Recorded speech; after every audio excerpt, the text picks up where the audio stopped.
Hello, welcome to Soccer Yanks. I'm Dave. And I'm Dan. And we're here after the finale, the grand thing in London. The best tweet I saw of for the Champions League was some guy had said, in 1932 Hitler went to a fortune teller, and the fortune teller told him, in the year 2013 there will be 100,000 Germans in London, and they will all be cheering. So he thought he had something going there. Nostradamus had something going. Yeah. It was Champions League final is an epic final. For a neutral, as me, it was very entertaining. I mean, I'm sure Dortmund fans have a different take, but I think for everyone, neutral or otherwise, there's really only two clubs. Right? There's only two. I guess supporters of the various Bundesliga teams could have some feelings one way or another, but for the most part, I can't imagine a person that loves football that did not feel that was an exciting and a beautiful game to watch. Yeah, the look on Robben's face when he scored that goal alone, it was like he was 10 years old.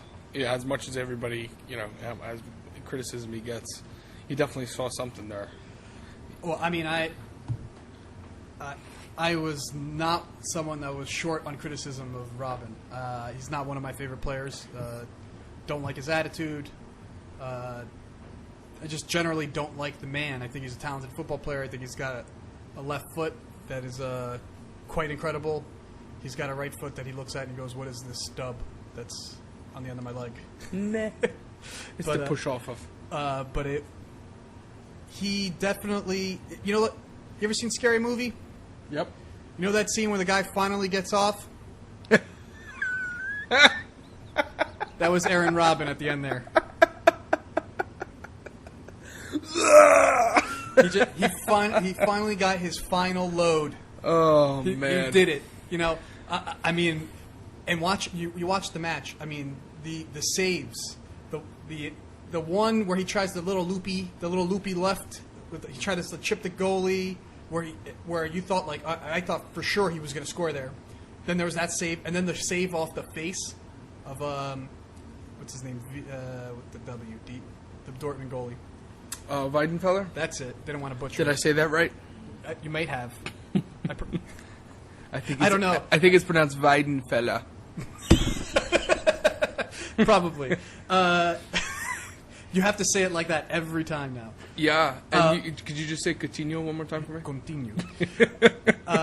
So it looked, if you believe in fate, if you believe in karma, it looked like, oh man, this unsportsman-like bastard, he's never going to win a final. It just, in the first 25 minutes, you saw a Dortmund team come out that was firing on all cylinders, to be as cliche as possible. It didn't look like they came out in more of the what many would expect, the more counterattack, let Bayern have the ball and we'll pounce on their mistakes. They flipped the script on them and said, no, we're going to possess the ball. We're going to be forward. We're going to be driven. But if you watch Dortmund, that's how they played all season. That's how they got there. They were in the driver's seat every single time they played. No, they played very direct, but it was. I mean, from the pundits that I follow. Party foul. From the pundits that I follow, a lot of them were shocked. The first 25 minutes, the tactics that they employed, but it didn't last too long. Not that Dortmund ever let up, but the shock that Bayern was in the first 25-30 minutes. By the end of the first half, they were back to being fearless. They had so many good chances. They maybe didn't have the glut of possession, but the possession they did have was very dangerous. And you knew like a goal was impending from them, and it was just a matter of can Dortmund, with all this pressure, put one in. They were a little unlucky too. Neuer was incredible as well on the other end. I mean, First 45 minutes was spectacular football. 45 minutes is like nonstop. I'm like, I was just, no goals, but I guess to bring it to some Americanism, like a pitcher's duel, like a 1-0 pitcher's duel is very exciting to a baseball fanatic, and a 1-0 or a 0-0 game can be just as thrilling. As long as it's open and dynamic and things are always happening. Well, they were playing. And that's exactly what it was. For as many millions and hundreds of millions of people that were watching, to showcase football on a global scale, that was a great game to showcase Absolutely. the sport. Yeah, it's funny. I had a barbecue this weekend, and I was talking to a bunch of family, and some mutual family that Dave and I share, and we were, some of them are not heavy football fans like we are, and I was like, well, you watched the one, if you only had to watch one this year, that was the one. Yeah. It's exactly. What I liked? I mean, we'll deviate a little bit from the game. We're at halftime right now anyway, so we could deviate. Something I liked about it, and this is a football thing. This is a Champions League thing, World Cup thing. Maybe not so much a World Cup thing, but there are supporters in the stands. Meaning, you watch the Super Bowl, like you don't feel that either team has there are fans there, but you don't feel like there's like a giant overwhelming section that's cheering. No, it's together. a status symbol to get to the Super Bowl. And there's so much. I'm not saying that there is no corporate influence in the Champions League or UEFA, 'cause, I mean that's a far stretch. I think 25% of the tickets are for owners, officials, sponsors. And that was in the article I read, and something about the Dortmund supporters. They couldn't get enough tickets Right. for the amount of people. But like when you watch the opening, the opening ceremony, you want to call it, I don't know, the opening jive, you saw the two ends. They were like, I don't know if that's like something that's set up that they make the two ends look that way, even though they may not necessarily be diehards. Mm-hmm. But at least they do it. Mm-hmm. In the NFL, like you watch the stands, like the opening kickoff, sometimes the stadium's half empty because everyone's like out in the parking lot, like in front of some camera, or in the Pepsi tailgate, or the Doritos tailgate. Well, yeah, because the GoDaddy tailgate. It's cheaper to eat and drink outside because you're paying $12, $13 a beer in an American stadium. I mean, I suppose it's a Super Bowl. Who cares how much it is, right? True. But you would think the diehard. I mean, and I'm sure there are diehards, but it just the enthusiasm, the emotion, the supportership. The loyalty, like it exudes, and I think that also speaks volumes of the German teams as well, because I think their supporters are I mean, it's pretty odd when you watch them. I don't watch a lot, but when I do watch, I do feel like stadiums are pretty full. The supporters are knowledgeable. They seem to be rowdy. I mean, like I've seen quite a few rowdy German supporters on the when they pan. Especially when they eat ice cream. We'll post that on the site for anyone who's not familiar with the German boy with the ice cream during the World Cup. So, I mean, there's my emotional tidbit that I was very very impressed with, and I wish we could emulate some more here on this side of the Atlantic. Well, yeah, we'll get to that later with the MLS. So, second half. Second half. What do you think? What did you see? What did you feel? It opened up a lot more. You definitely saw. It seemed to be between the two of them a bit more.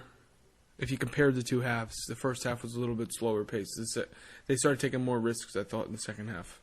Yeah, absolutely. There was in the first half, especially considering that Bayern, I think, was way more tentative, way more, on the back foot.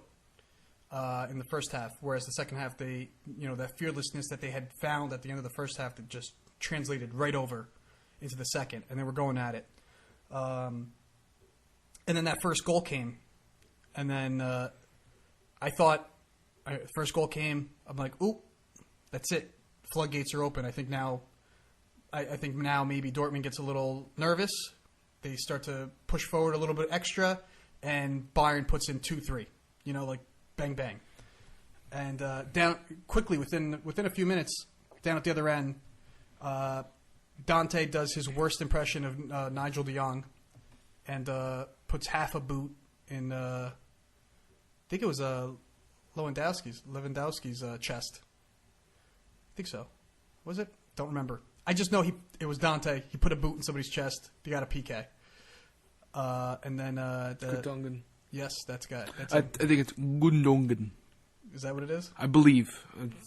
Tell me if I'm wrong. I'm sure someone will. We should call some Fanatics. Some Turkish friends of ours. Some Turkish Germans. Yes. Some German Turks. I don't know what the Turks. proper politically correct term is. I don't want to offend anyone. But honestly, I hear the influence, the Turkish influence in Germany has been amazing for the cuisine. Like, I don't know. I'm going to Germany. I can't wait to check it out. I'm going in a couple months. It might be. Like the street food, like falafel and like different kind of wurst. There's different styles and stuff. I don't know. I'm speculating. Although I know I'm going to have some serious hardcore Schweinhocks when I go down there. Schweinhocks, I believe is the pronunciation. Hoof. You're going to have hoof. It's braised pork It's good. shanks. I had it last time I was there. Oh my god! It was Royce, by the way. Royce. Royce that took the half boot. Schweinhocks and liters of beer. It's going to be a hell of a honeymoon. Anyway. So they convert, and now we're back at the same spot. We're 1-1. We're 1-1, and they're still going at it. And, the only thing I'm asking for, I'm like, I don't care who wins. Just not a penalty shootout? Just not a shootout. I hate that. You feel so unsatisfied. Even if when your team wins, it's still a crapshoot. It's still but I know. As being like a little kid and watching in '94, watching Brazil win the World Cup, I went ape shit. Like it was still amazing for the winner at the moment. Then, a few years go by, I get a little bit older. I look back and I go, man, it would have been so much sweeter to finish off Italy during regular play. You would have felt because there's there's that looming thing Roberto Baggio put one over the bar. It was It's there's final. arguments. It's final. There's arguments for and against the. If it goes 90 minutes or to 120 minutes, it's that. It's exactly. It's all on the field. You know what it is? The subjectivity of a shootout, because it's not natural to the game. I mean, okay, a penalty kick is natural to the game. It's just a way to end it. Right, but by creating a shootout, you're now creating some artificial means to finishing off the game. It's like what everybody wish would be able to do in Monopoly. Just end it. Some way to freaking get it over with. Like they're just tired of it for some reason. We can't do this any longer. Because nobody can keep playing soccer. You wish you could, but it's physically impossible for the best players to play that long at that level. But not it's with just HGH, so it's not. And yeah, we could put it all in a frozen bag somewhere. So that's all I was hoping. I was like, let's just finish this. Somebody put one in, make it dramatic, and I'll go on my way. And the one guy, last guy you wanted. There was. I did qualify that. I did have a little asterisk over that. I'm like, just don't let it be Robben. Not Robben. Yeah.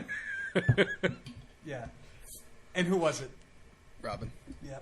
The Dutch. It was a left-footed Dutchman breaking your freaking heart. Again. He broke my heart. That same Dutchman broke my heart in the last World Cup too. He helped. He was part of the.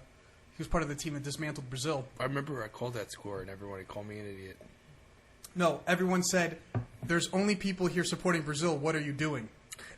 I was being realistic. Yeah. I felt it in my heart, my gambling heart. We won't discuss that game because that's so far in the past. The Kung Fu kick, was that game? Or no, that was the final. No, that was the Felipe Melo stomped on somebody on Holland and he got a red card, and that completely just unraveled the Brazilian team. It was like the Nani red card in that game. Same kind of. It was, yeah. Exactly. So. Sorry, I didn't mean to do that. It's okay. We digress. So, Robben comes in, and there's a ball played into the middle of the box, just outside the box. Sorry, Ribéry kind of I think he kind of does a quick trap and then pass through his legs And Robben when you watch the replay, it's like the guy that wasn't even there, and then he's there, and he zips through. He does like a zigzag through 2 defenders. And it dribbles. He kind of it was like he was on a string between his feet. It was very messy. It was very Messi-esque. It did have a little. It was the ball. He had the gravitational pull, like it was attached to him somehow. Sort of a gyro. Yeah, or he's just good, and that's what they do. Yeah, right. Give him credit. So he did a dink dunk, and then the keeper came out, and the keeper definitely thought like he's going to my right because it's like perfectly placed on his left foot to just curl around him, and he committed, and then he does like that funky chop with his left foot back across the face of the goal, and it dribbles in, and he's happier than a cardiac arrest. It was like I thought one more step and it would have been the scene in Raiders of the Lost Ark when the guy's face started melting off. Just keep your eyes closed. But I was, you know what? I wanted both of them to win. I wanted Dortmund to win because they're the feel-good team. You know, they're the youngsters, with the exception of Royce and Goetz, who never played, which is the other storyline that really nobody ever talked about after it was announced. Except we just saw his picture looking like Bieber the entire time. You know what he looked like? He looked like Mark Wahlberg from the Marky Mark era, mated with Justin Bieber. Yeah, he had those big puffy cheeks, like some sort of a porcelain German doll. Yep, something like that. And then the snapback hat and the scarf. The big ice. It was black. It was a black stud. Anyhow, they zoomed in on him way too much. Well, I think I don't know what they were going for. They were trying. I think they were going for see his reaction. Is he happy that Bayern's winning or that Dortmund's winning? I think they wanted to see the reactions. They wanted to see, what's the double agent up to? Let's get a finger. Yeah. It's very, very crafty. Very crafty. But I don't think that anyone would. I understand what you're saying. That you kind of want you want to kind of see the feel good story. That you really like. Klopp seems like a manager that you can really get behind. And then you see Munich after last year, and there's a lot the way of they went out, and a lot of disappointment, and German football in general being able to just getting there. I mean, since 2004, since that Euro's on, German internationally and as clubs have just gotten to the edge. Italy knocked them out, Argentina knocked them out. It's just been. It's what it is. I mean, either team winning though would have solidified what the German the overall German project has been doing. I think it's 8 years of no silver between European competition and international competition, both at club and international level. You mean like a Champions League? Yeah, or like a tournament, or a World Cup, or Euro, or Europa, or anything. Yeah, exactly. Okay. Or a Euro, of course. Yeah, okay. Yeah, but I mean, is that really a coefficient for? Well, because I don't think if you had to think of 4 footballing nations, what would they be? Brazil, Germany, England, and Spain. For me, those are the top 4. Yeah, I mean, you could throw Italy and Argentina. I mean, you can't limit it to 4, but if you were to pick 4 of the biggest, I would say those of the four most influential. Yeah, yeah, exactly. Right, so the biggest heartbeats. Brazil, Germany, Italy, and then it's like Spain, England. I think Spain is Johnny come lately, because I really think England probably has historically way more to offer. Football. I think England, as far as a platform media wise, that's what puts them in there. As far as performance, I don't think so. But we'll get to it. It's not the topic we're talking about, but you get me.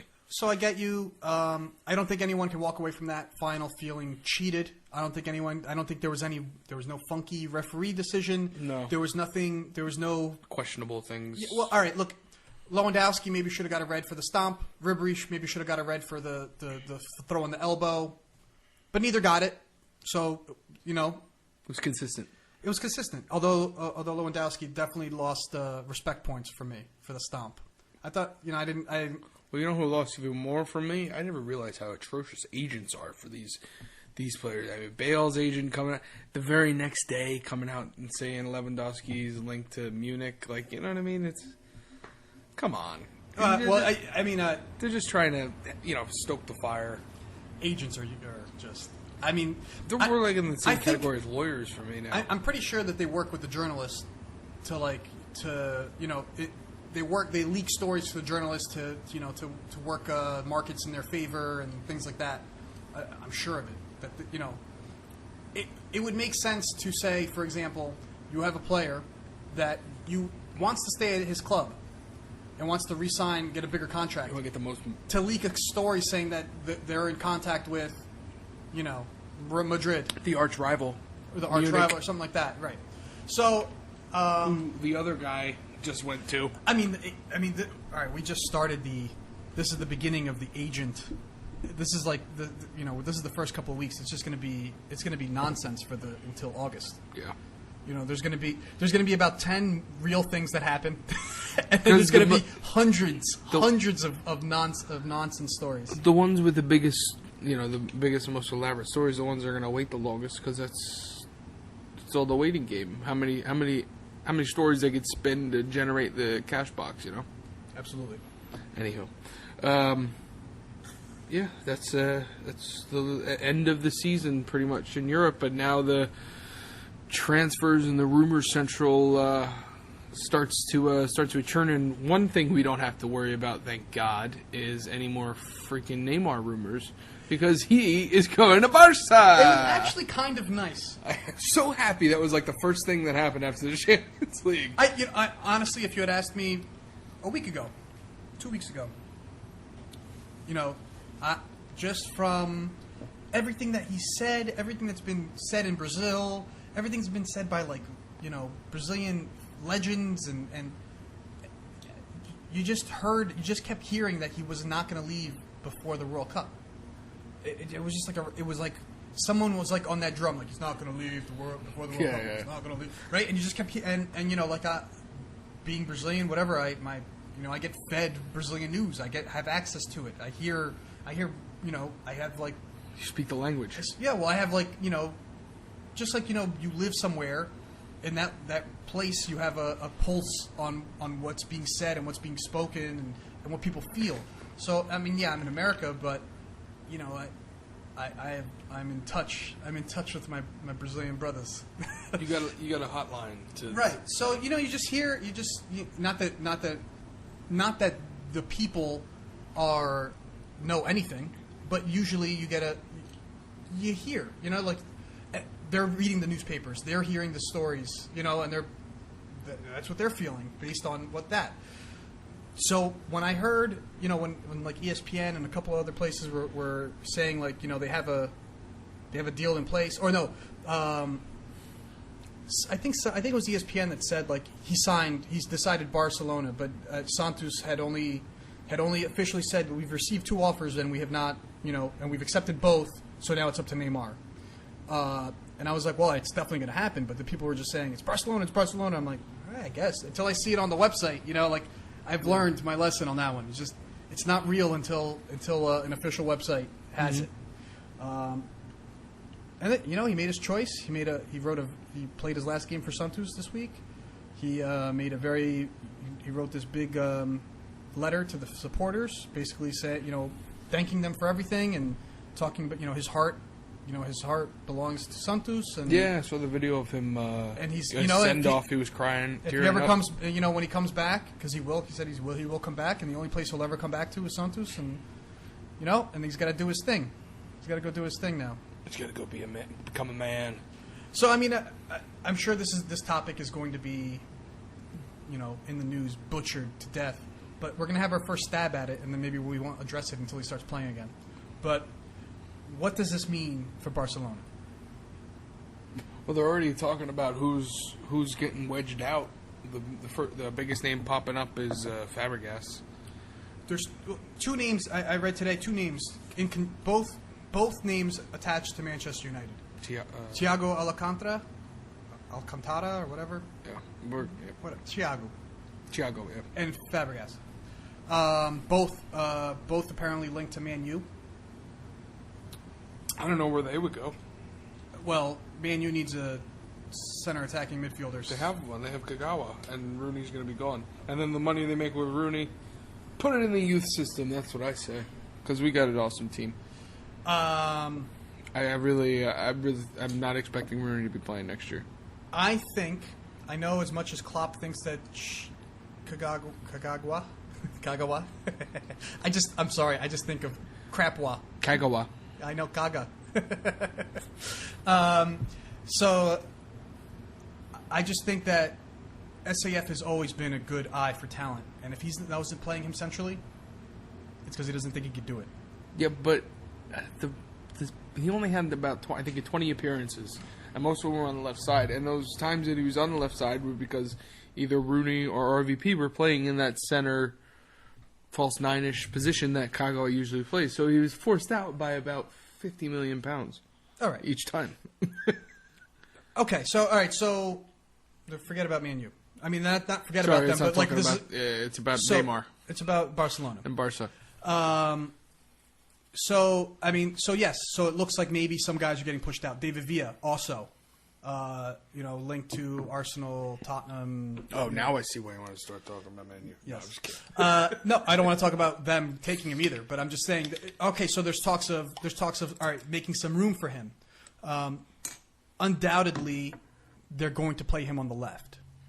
They're not going to play him centrally unless maybe Messi's hurt. They maybe move him into that spot. But I think he excels on the wing, where I think he excels getting chalk on his boots.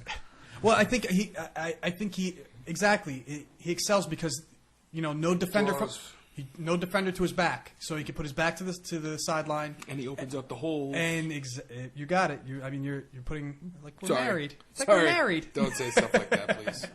Jesus Christ. So it's where he's going to create the most damage. Yeah.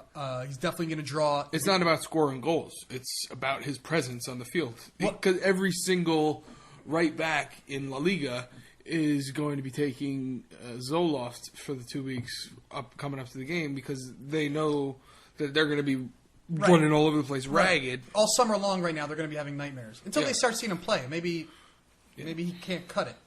But this is the speculation. This is this machine that's been generated. There really isn't going to be any news until his first game. Well, yeah, there's going to be some exhibition play. We're gonna hear about that. He's going to play in the Confederates Cup, so we'll have to see it. Yeah, definitely. I mean, I just saw one. Who's off? I'll show it to you. So I mean, the move for Barcelona, I think. I mean, for the world, right? Let me narrow that down. Not for the world. For Argentina and Brazil, I think this is almost like this is a very weird dynamic. The best player in the world, arguably or not, Lionel Messi, playing side by side with who has been tapped on the shoulder as the king of the 21st century. Right, the new king of soccer, the biggest roost, the youngest, the new Pele, right?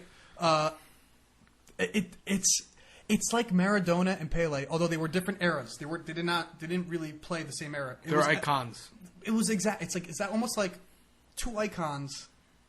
It's kind of funny because it's almost like the reverse, right? So like Messi's still a young guy though. Messi's still 26, 27. But it's almost like before Pele was the older one and Maradona was the younger one. And then, one was up top, and then Maradona became, moved up to the top. And now it's almost like Messi is the established star, and you have Neymar that is potentially trying to become get that I'm the best player in the world moniker. But they're playing on the same team, and it's very strange. I don't know, I don't know if this is a peace accord, or if this is like. The egos, right? How can the egos be balanced? To me, the one thing that I always felt that Neymar needed to really take his game to the next level was to basically get his head out of his ass, and because in Brazil, unfortunately, in Brazil, he can't go anywhere. He's like Michael Jackson, right? Like he's only a kid. He's gonna have an entourage. He's on every other commercial. He's the sponsor of this, the sponsor of that. He can't go anywhere. Every kid knows his name. Every kid tries to emulate him. You know, he needs to be taken. And like we were talking off mic. You know, what has he actually done? Well, he's done something. He's won the Libertadores. He's won to the FIFA Club World Cup. He's already got so many caps for the Brazilian national team. I mean, he's got some things under his belt. He's established that he is a good player. But will he be a superstar? I mean, obviously Barcelona is banking on that. Yeah, he is already a superstar.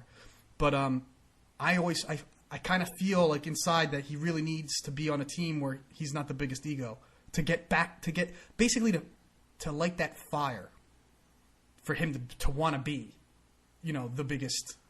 I don't know if that's the environment in Spain though for him to be on. I think he would have benefited from being isolated a little bit more than.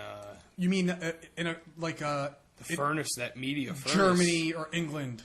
Yeah, where the language is a lot harder, is not as similar. Spanish or Portuguese, there's some similarities. I'm sure he will be hitting the ground running with the Spanish. It could be a benefit, but yeah, but you know, do you want to have that lost in translation, like you know that person, you know, like that, you know, like in the movie Lost in Translation, where there are two people in Tokyo and they're surrounded by so many people, but they're lonely.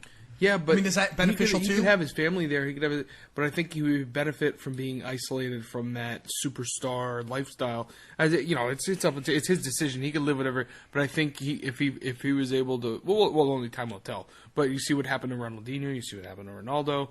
You know, they were superstars and they went out to the parties and they got, you know, their careers ended up being shortened as a result. I wouldn't say Ronaldo. I wouldn't say the phenom.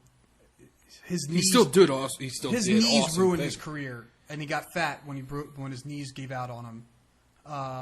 And he did, yeah, okay. He liked the party. Which superstar doesn't like the party? I'm not saying Ronaldinho. I would agree. Was probably womanized and drank his way out of being the greatest player to ever play. But was it? He didn't Ronaldo?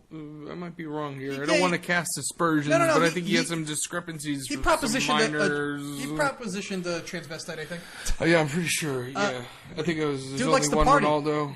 That dude likes to party. Big bag of sweets, cheeky wee smile. Ronaldo, he's a fucking pedophile. Yeah, something like that.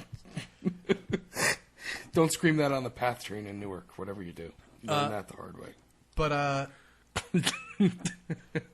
yeah, but then so what about the examples of the other guys that haven't crumbled? Cristiano Ronaldo is just as much as a playboy, and he hasn't crumbled. Lionel Messi is a god, and he's not crumbling. I mean, he's got some injury nicks now and here and there, but what I'm saying is it's not impossible, and it's very possible to be a superstar and not get crushed by the stardom. It's all about a character. It is, but I'm just saying, people with haircuts like his are more likely to crumble than He's they a are. kid. I know. He's a kid. The rooster haircut was a bit off-putting. I know. He was peacocking. He was peacocking. I want to fly. Yeah. He was putting out his proud 120-pound chest, and roostering it up. He got it at Carnival one year, and it just stayed. All right. Well, we're happy that, you know, he finally made it to Europe, and we don't have to hear about it anymore. Now we just have to hear about what he's doing. We're never gonna stop hearing from it. It's either gonna be he's the biggest flop ever, or he's the greatest thing. You know, it's. But oh my God! I just realized. Go for it. Next year's FIFA 14 is going to be so annoying with Barcelona. Oh my God! Nah, I'm just kidding. It is. I mean, it's already annoying now. So yeah. Anyway. Elsewhere in the world, making big waves. That little micro country team. Yes, with Bucco Bucks now. Ligue 1. And many clubs have put in a major complaint against Monaco and their project. Yeah, so basically Monaco, for those of you that don't really follow Ligue 1, just give you a quick background. Monaco, last season, I believe, or in the near past, was acquired by another Russian with lots of money. I would say his last name, but I'm going to say it's so wrong. It starts with an R. So I'm just not going to say it because I'm just going to say it wrong. It's like Rybolov Lev. There, I tried it anyway, like a jerk. So not gonna own a football club for much longer. So all right, so he came in, infused lots of bucks. They won the league below, getting promoted, making waves. Right? They're already talking about they got their project. Basically, the French, I guess the second French Galacticos behind PSG.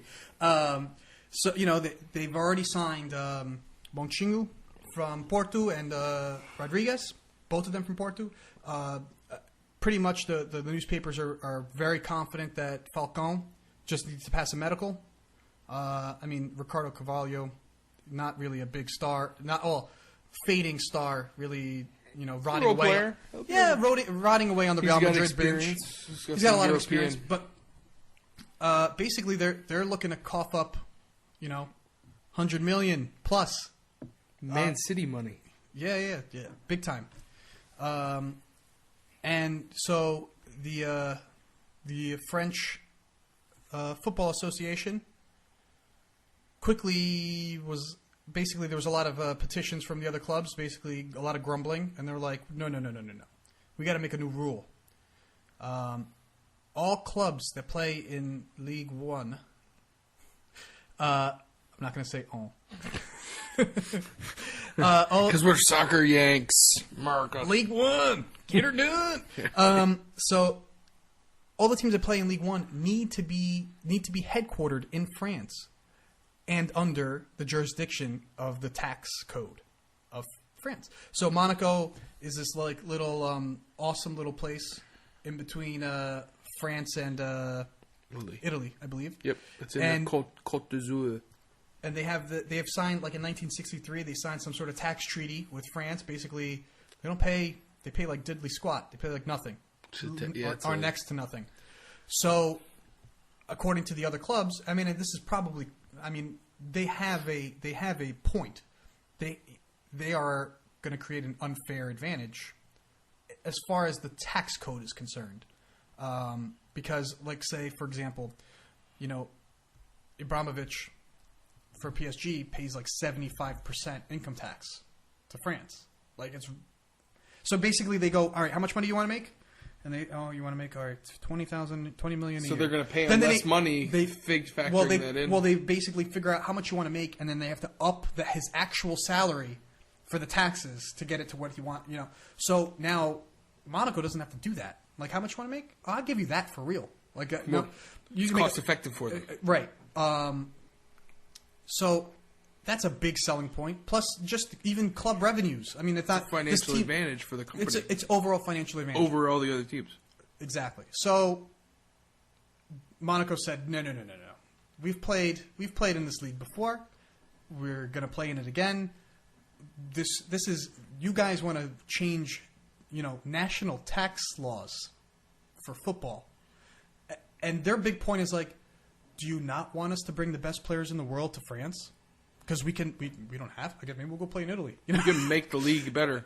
Basically, they're saying we're going to make the league better, and it's like the guy on your block who decides to put a giant paving stone patio and wrought iron fence and gates and a beautiful lawn. It doesn't match anything else, but it looks a little bit better than everybody else's. Exactly. Yeah. So then they offered them another ultimatum. They go, all right. Keep your tax money. Pay us $200 million over the next 5-6 years. Just pay it to the league, and the league will divvy it up amongst us, and we'll call it, basically put some money in an envelope and send it to us, and we'll turn the other way. So that Monaco, no, we will not do that. But I guess it's with a Russian accent, not a French accent. I don't know. It's very confusing. Nobody shakes down a Russian businessman. So someone really needs to do They do the shaking. A French Russian accent. So they're in court right now, but Monaco is really still doing business, right? And funny enough, they recently their sporting director, I think, was basically saying like our initial plan was we were going to bring in French talent from the other French clubs. So basically, we were going to line their pockets anyway. We're try to like find players because our scouts know France much better than the outside world and can get a better market value from the French players to begin with. So they don't want to be completely. They want it to be a French product. They want to be a little prudent. They wanted to be a little prudent, right? So they're like, and we wanted to stay in line with we are in France. Let's bring in some of the best French players. So then all this started to happen, and they basically like, okay, you won't get our money. Because they figured like that's one way of compensating these clubs. They're going to pay them for their players, and they'll get some money, and then one hand washes the other. Right now, they're like, no. We're gonna go buy players from other clubs outside. We're gonna bring them in here, and then we're gonna wipe the floor with you guys. I mean, PSG has something to say about that, and although the French league is not the richest league in the world, I would say it's probably one of the more difficult leagues to put your thumb on who's going to win it every year. It's pretty. I mean, like Montpellier won it last year, and they were mid-table this year. It's very open every year. I mean, I think now PSG is maybe trying to make a push to change that to try to become a dynasty. Yeah, but in the past 10 years, it's been up and down. Exactly. So, I mean, this is the age-old question, right? This is the one thing that like we people that have financially sound clubs or fiscally responsible clubs, or not even that. Let's just say clubs with smaller wallets. There's a chip on their shoulders versus the clubs that have a vault filled with money and a guy in the back of it with the printing machine. Just like, what funny money do you want today? You want pounds? You want euros? Well, I even got Deutschmarks back here. What do you want? So I mean, what do you think? Is this good for French football? Is this good for football globally? It's just more of the same. It's nothing new. That's for sure. Teams coming. I think that it's unique in the fact that they're tax exempt status, but it happened. It just happened with Malaga. It happened with Man City. What's the one in Wales? QPR just got. Tony Fernandez 5 years ago got bought out. It's not a superpower. Was it Cardiff? Cardiff, I think. Yep. Cardiff? No. No, it was not Cardiff. No, was it? I don't know. There we go. Fact check that one. He gives more work all the time. But, it's... It was you. You said Wales. I forget. Anyway, but, teams change hands and different policies and different, points of view. You forgot Chelsea. Chelsea... I don't really like talking about them all that much. I'm just kidding. Go on. Sorry. But, this is the modern game, It's the Pink Floyd, money to buy me a football team. They're turning in, sometimes they're businesses, sometimes they're money makers, sometimes they're integral parts of communities, and other times they're toys for billionaires. Or a combination. Or all the above. Right. The billionaire realizes that there's another revenue stream, and I could also be employing another, 1,000, 1,500, 2,000 people, whatever the number is. And they'll be in towns where the people thrive on that. But in other times, it'll just be a toy. I could see that. The thing that makes it difficult for me to put my thumb on is because I think of the 5 or 6 leagues in Europe that get the most mention, I think the French league is the hardest one to put in a nutshell. Meaning it's hard to put your thumb on what is the theme of this league, what is the overall style. Well, as Americans, it's hard for me to say because it's never broadcast here. Well, well, you don't have BN just came in. Yeah, you don't have BN. I've been watching a little bit. But before that, before that it was hard. Up until this year, it was hard. And now I'm going to pay a premium for that. You'd see them in the Champions League, or one-off games that you would. Or if they were in the Champions League, that's it. But even so, I mean, it's regardless of what we've seen. I don't think I'm the only one that thinks that the the French identity since the generation before, since the Henri, Zidane, Patrick Vieira era, since that World Cup team left, which was both physically strong and technically strong. I mean, it was that's why unreal. It was the golden, maybe not the golden generation of French football, but it was a great generation of French football. That's kind of teetered, right? And now, I mean, from my understanding of the French league, there's a lot of African influence. There is some immigration. There's not just the French core. No, yeah. And the I'm not sure if they have a plan for the youth system. That's just me not knowing if they have a plan for the youth system, like in Germany or in Spain, which is very clear what they want. Well, I think the thing with the Spaniards, the Germans, the English, the Italians are all on the same page as an identity, as a soccer style. That's what I mean. But when the French, there's the traditional French people, there's the African people, there's the Middle Eastern people. They're all different cultures, and they don't all mesh socially there as well as in the football field. That's probably culturally what sociologically why perhaps that's occurring. And maybe it translates the unrest that we hear about all the time in France. Maybe that's transfers onto the field. It's very possible. But this is now okay. So now you add more money. You're throwing more money into the league, because now you're going to get more. You're potentially going to get even more foreign influence. Does this dilute Does this dilute the league as far as what we're talking about? How it makes it even more diverse. It makes it even more difficult to. I guess what I'm really getting at.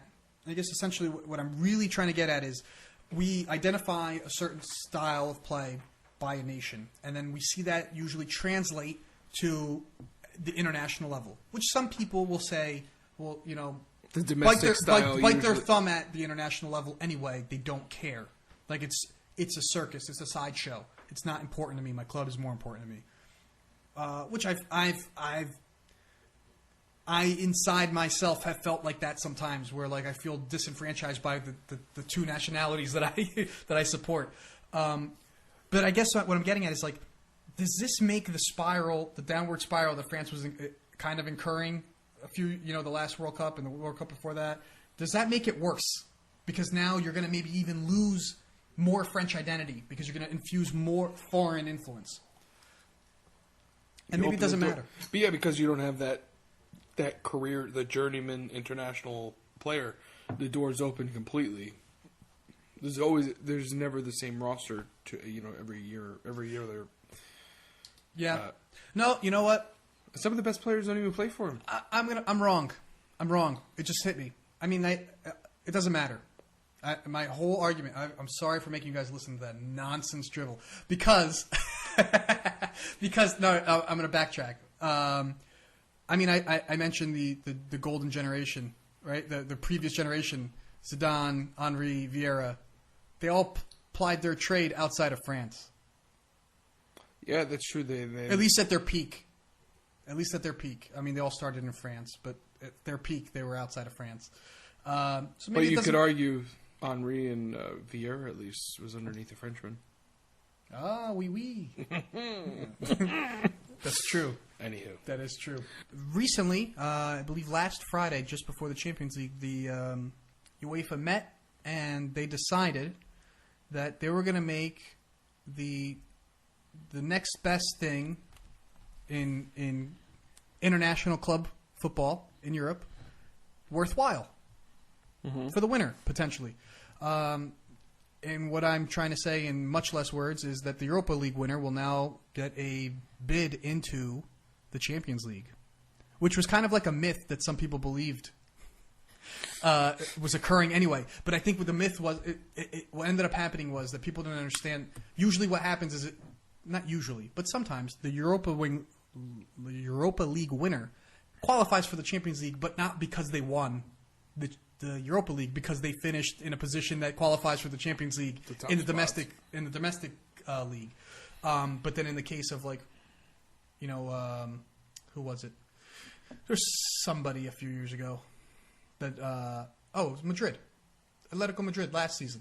They didn't qualify for the Champions League. They won the Europa. They went back to Europa. Yep. So that's a nice little tidbit. But a lot of people have their qualms with the Europa League and its value and what it's really adding. I think giving it more a real prize to potentially a team that might not qualify to the Champions League, or at least give them a second avenue, like for example, like a Tottenham Hotspurs. Maybe in an alternate universe, if they knew winning the Europa League would guarantee them a Champions League spot, they may have put more eggs in that basket. Mm-hmm. And put it into a tournament. Right. Because, as opposed to a league every other week. And in this case, all right, they finished fifth because of some unfortunate events for them, and they're back in Europa. But maybe at the time, I don't know. That's a catch-22 maybe. That's a tough decision. I mean, you're playing. You're gambling there. You're always gambling, right? But it opens up more options, is what you're saying, and it gives a chance for lesser teams that otherwise wouldn't have had a chance to get through a group of death or through that part to get that cash injection into their system for the potentially save them. Yes. Although my gripe with the Europa League has always been that the amount of money that's at stake to win is not enough of a benefit for what the teams have to go through. Because, all right, think about the teams that are going to Europa League are the second tier, right?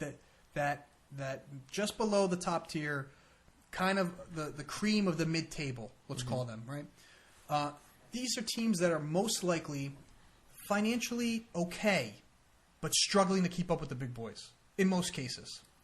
So now what you do is you take a squad that probably isn't deep enough to be in 4 competitions already, and basically, meaning they were probably not deep enough to be in 3 competitions, like an FA Cup, a Capital One Cup, and the league. And now you make them do a 4th. You tempt them.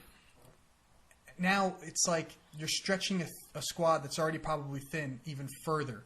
And all it's doing is diluting the league. Mm-hmm. It's diluting the domestic league because those teams have to travel. They have to play on a Thursday and then on a Saturday, or a Thursday and a Sunday. And they're getting worn down, and they don't have the resources of the top 4 that can rotate some players, or even have players that can do it, that can play. But the top 4 are in it and do it because they've figured out a way to work in that system, and they're consistently in the top 4 because they compete in those systems. So you could argue that those top 4 people are in those positions because they're constantly competing in those for generating that cash flow. But what came first? That's the eternal question. I say this. I mean, I say it like almost every week, right? The chicken or the egg. It's like my favorite expression because it's a directionality. It could be a directionality problem. It could be like we're saying that or a causality problem rather. That they are there because they're good, and that's why they're there. But is it because of the way that things transpired in the beginning that they got that push initially, that financial push? And now the other teams that don't have that financial means can't break through. They can't and now since, like I said, the prize money of Europa is not worthwhile. It's not worthwhile. It's not. Look, Wigan. Wigan's going to play in Europa next season. Wigan is in the championship. Now they have a chance to actually win the Champions League. In the championship. Well, they have a chance to get into the Champions League in the championship. Yes. But that's actually one little bit of information. It doesn't kick until 2015. Oh, sorry. So no, not because yet. Roberto Martinez might have been thinking about that. Yeah. Until now. If now. He's listening. And then he listened and he's like, "Oh, I did not know that." I can listen to these guys more. They know what they're talking about. I don't know why he's Polish. No. Yeah, he's Polish all of a sudden. No, actually, he would have shut it off when I said, "Just erase my last argument." Who's this? So I think it's kind of a carrot on the end of a stick. You know, I don't really think. Well, you had to give it. I think for the bookies, for their integrity, they had to give some sort of an incentive for these. There had to be some sort of credibility for these teams to be playing for something, for people to bet on them. I guess. I mean, keep in mind, America is one. I think America is one of the only countries in the world that doesn't allow sports betting for American listeners. But it's a huge, huge, huge part of the game in Europe. There's a reason why they're on on the biggest teams' jerseys and sponsors and all that. B-Win and Betfair and 365, whatever. A lot of the clubs even have their own betting on their sites. Yeah, Bet Arsenal. Yeah. Which is I find so weird. It's so weird. That's why the NFL will never have a team in Las Vegas because they find it weird too. But still, that's another argument. But I think we should have it anyway. But yeah, no, what bad can come from it?